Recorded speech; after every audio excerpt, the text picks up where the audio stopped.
Summary of The 5 a.m. Club by Robin Sharma. Written by Alyssa Burnett and Quickread. Narrated by Alex Smith. Introduction. What's the secret to becoming a billionaire? There must be one, because if we all knew how to get there, surely everybody would have $1 billion by now. But the truth is that there is no singular secret to success. Everyone employs different methods on the road to achieving their dreams. And in the case of one very successful billionaire, that secret was starting his day at 5 a.m.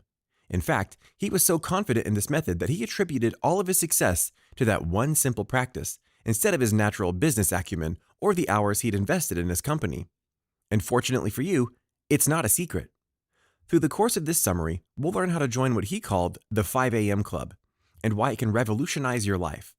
We'll even take a look at some interesting facts like why slowing down your brain is so important, why early mornings are key for jumpstarting your day, and what a successful morning routine looks like. Chapter 1. The 5 a.m. Club.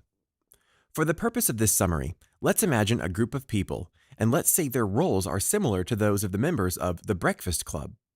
We have an entrepreneur who feels his life lacks purpose. We have a frustrated artist who's trying to spark their creativity. And last but not least, we have a billionaire mentor, a wacky character with some unconventional success secrets to share.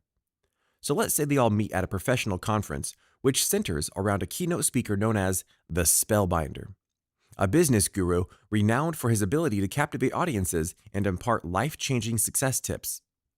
So, following the keynote speech, the billionaire approaches our artist, an entrepreneur in disguise. Rather than dressing like a billionaire, he was, in fact, severely underdressed for the occasion. But this too was part of a calculated strategy, to remind himself and others that money isn't everything, and that you can't judge someone's wealth or worth by their appearance. He often dressed as though he was very poor indeed. Given his appearance, you can imagine the other's surprise when he told them that he'd made a fortune by following the Spellbinder's advice, and that the Spellbinder was actually his personal mentor. Already intrigued, the two listened as he told them how the Spellbinder had taught him that many people want extraordinary things to happen to them, but the truly great people understand that they can create these extraordinary events themselves. So, when he told them that the key to unlocking an extraordinary future lay in one tip that was more important than anything else, they couldn't wait to find out what it was. They were even more surprised when he told them that the secret was as simple as crafting a world-beating morning routine. But when the billionaire offered to teach them everything he knew the next day if they met him at 5 a.m., they jumped at the chance. And that's how their journey began. Chapter 2. Elite performers get up at 5 a.m. Like most of us, our artist and entrepreneur weren't used to getting up that early in the morning, and they listened blearily as their new mentor told them that getting up at 5 a.m. had taught him to break free from the mediocrity that so easily ensnares people. He also informed them that rising at this hour had enabled a number of successful people to revolutionize their productivity and rise to the top of their game, including such notable greats as Mozart and John Grisham. Here's why it works. We all have a limited amount of mental energy for each day. Think of it as your cognitive bandwidth. That limited bandwidth gets occupied by a variety of conflicting sources throughout the day. From the moment you wake up, everything from your job and your relationships to the news and social media are demanding your attention. These constant demands leave us feeling pressure to multitask, ping-ponging our attention back and forth from one thing to another, so that our ability to focus on one consistent thing is severely weakened. But by lunchtime, we've already been inundated with so many demands that our ability to focus on anything is almost depleted. But starting your day at 5 a.m. effectively hotwires your brain so you can maximize your focus. That's all thanks to the concept of transient hypofrontality. Put simply, this means that when you wake up at 5 a.m., your brain's prefrontal cortex, which processes rational thought, is temporarily impaired. So if, like me, you typically start your day being plagued by worries, doubts, and fears, one advantage of getting up at 5 a.m. is the ability to temporarily silence them. And, as an added bonus, during this time of day, your brain is pre-programmed to stimulate the production of dopamine and serotonin, both of which will make you happier and give you a more peaceful start to the day. So when you minimize unproductive thoughts and negative self-talk and replace them with energy, peace, and productivity, it stands to reason that you'll enter a natural state of flow in which you're happier and more focused. And if you start your day with that kind of boost, there's no limit to what you can accomplish. But if that's not enough to convince you to forego a few hours of sleep, you might also want to consider this. If you want to be at the top of your game and class yourself amongst the top 5% of the world's elite performers, you have to be willing to make commitments that the other 95% of the world aren't going to make. And most people definitely aren't willing to get up at 5 a.m. So if you want a huge competitive advantage, this is a great way to get ahead. Chapter 3: How to be a history maker. There are people who accomplish things, and then there are people who make history and become household names. The latter category is comprised of people who set records, break boundaries, and make successful contributions so significant that they are immortalized through their success. But what's the difference? And what determines the type of success you have? According to our billionaire mentor, a history maker is defined by their 4 areas of focus. The first is their ability to capitalize on their talents. This doesn't mean that they're the most talented people, but rather that they make the most of what they have. So instead of comparing your gifts to someone else's and assuming you don't have what it takes, capitalize on the talents you do have and use them to make a difference. The second key area of focus is the ability to free yourself from distractions. This is especially vital because it's probably the #1 problem that holds people back.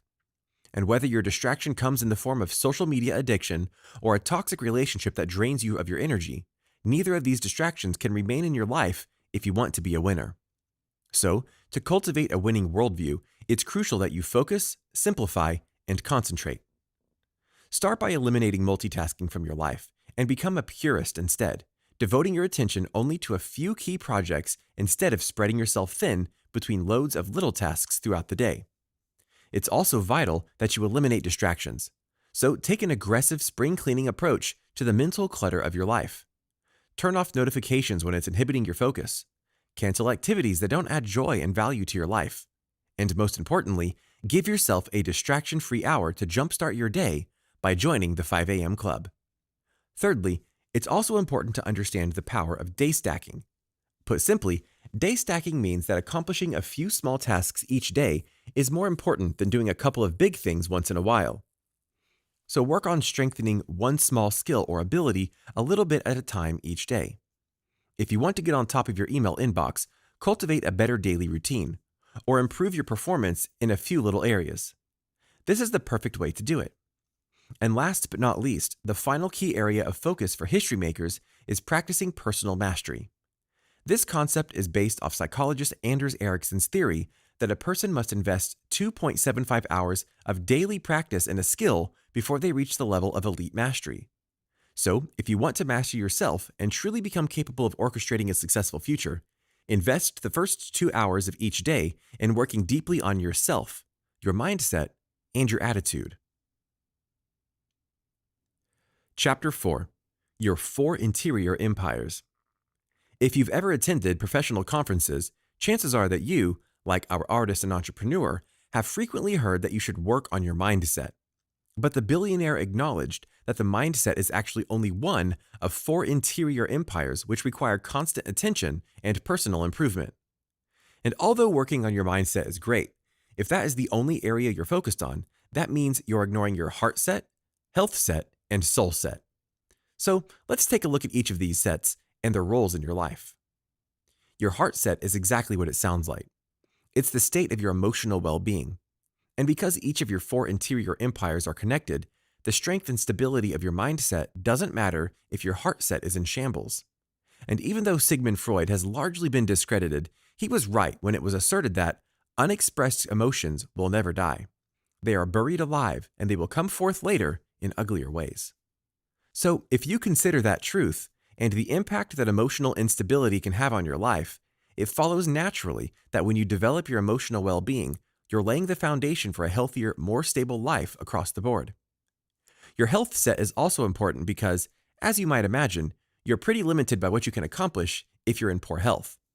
So commit to your future success by taking care of yourself in the present and making a commitment to boost your health and productivity by pursuing exercise. The physical and emotional benefits of exercise are well documented, but it doesn't hurt to be reminded that exercise can increase the flow of positive hormones and reduce stress, both of which can greatly benefit your personal life and career. And last but not least, it's crucial that you also focus on your soul set. Think of your soul set as your spirituality or what keeps you centered. By focusing on your soul set, you'll be able to connect with the truest version of yourself and relinquish your ties to the temporal and superficial elements of everyday life. Getting up at 5 a.m. can help with this too, because this early start will give you a window of clarity and opportunity which you can use to reflect on what you have to offer the world. Chapter 5. The 20-20-20 Formula. So now that we've learned about the 4 interior empires, let's take a look at some practical everyday strategies we can use to develop them. Because although getting up at 5 a.m. might sound like a magic cure-all, nothing could be farther from the truth. In fact, unless you use that time to be productive and take actionable steps towards personal improvement, 5 a.m. will be no different from any other hour you could get up. Instead, as you've probably guessed, the truth is that the real magic lies in how you use that time. And the billionaire's 20-20-20 method is the perfect way to optimize your productivity. Operating on the principle that you should use 20 minutes to move, 20 minutes to reflect, and 20 minutes to grow, this method taps into each of your 4 inner empires and helps you strengthen them for a healthy start to your day. So first, start by engaging in 20 minutes of vigorous exercise. I know that's probably the last thing you want to do at 5 a.m., but remember what we talked about earlier about how your brain is free of inhibitions and stress at this hour? The good news is that if you can spring out of bed at 5 a.m., you'll sort of get a chance to catch your brain off guard before it's awake enough to remind you that you don't like exercising at 5 a.m. So take advantage of that opportunity and concentrate on moving vigorously enough to really work up a sweat. You want to specifically ensure you're sweaty because sweat decreases the cortisol or fear hormone in your brain and generates the protein BDNF, which promotes the formulation of new neural connections. This means that just 20 minutes of active sweating can actually program your brain to think faster, which will enhance your productivity for the day. Once you've done that, use the little window of time between 5:20 to 5:40 a.m. as a time of deep reflection and solitude. Before your day is flooded with conflicting pressures and distractions, take a few moments to reflect on what's most important to you and use this time of reflection to center your focus on your top priorities. Once you've taken about 10 minutes to reflect, use the remaining 10 minutes to write your thoughts down in a journal. Document your ambitions, fears, frustrations, and the things you're grateful for in a journal. As you do so, envision yourself surrendering these stresses to the paper and removing their weight from your own heart and mind. After you're finished writing, use your remaining few minutes to meditate. Studies show that meditation also helps reduce fear. So if you start your day by engaging in 2 activities that decrease your fear hormones, you'll have a doubly fearless start to your day. Meditating on the new insights you've gained through your reflection and journaling can also help you to feel calmer and more centered, and you'll be able to carry this sense of peace with you throughout the day. Now it's time to use the last 20 minutes of your morning's first hour. This is the time for growth, so take these 20 minutes to learn. Whether you're listening to a podcast that stimulates thought, or reading a biography, or learning something new about business, psychology, or innovation, you can tailor your learning experience to the interests that most benefit you and your career. Keep in mind that every successful history maker is also defined by their love of learning and commitment to growth. So dedicate yourself to spending 20 minutes of each morning in pursuit of knowledge. So there you have it. This method not only provides you with a ready-made perfect morning routine, it also shows you how to unlock the full potential that's accessible to any member of the 5 a.m. Club. Chapter 6. Embrace Sleep. A system which asks you to get up at 5 a.m. probably doesn't sound like one which prioritizes sleep. But in fact, a good night's sleep is integral to achieving life-changing results with the 5 a.m. Club. Because, as the billionaire explains to his new protégés, research has shown that sleep is one of the key factors at play when it comes to predicting life expectancy. And how you spend the last hour of your day is every bit as crucial as the way you spend your first. If you're like pretty much everybody today, you know that whether you're a working professional, a student, or a parent, we're all sleep deprived. Studies show that technology can be pinpointed as the primary source of our sleep deprivation, especially given that the blue lights produced by our phones and TVs, our favorite devices to look at before we go to sleep, reduce melatonin, which is precisely the chemical that promotes sleep. So, in order to cultivate healthy sleep patterns, leading sleep research advocates disconnecting from your tech devices no later than 8 p.m. Doing so will help you achieve a better quality of sleep and feel truly well rested by your 5 a.m. waking time. However, sleeping isn't the only way to rejuvenate yourself. Another great strategy the billionaire recommends for maximizing your performance is something called the twin cycle of elite performance. Here's how it works. Rather than burning yourself out with prolonged periods of frantic productivity where you try to accomplish everything that needs to be done, oscillate between periods of passionate work and deep renewal to bring balance to your life. By intentionally dedicating your time to relaxation, as well as work, you're recognizing the value of mental health and optimizing your potential.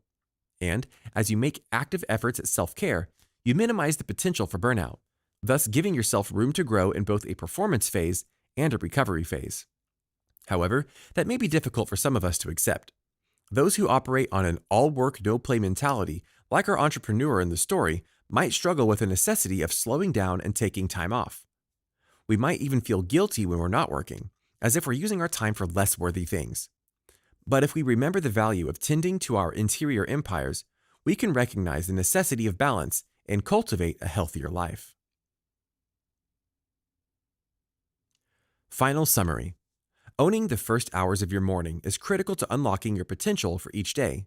So if you want to boost your creativity and optimize your productivity, make a habit of getting up at 5 a.m. each day and use that first hour to follow the 20-20-20 method so you can jumpstart your day.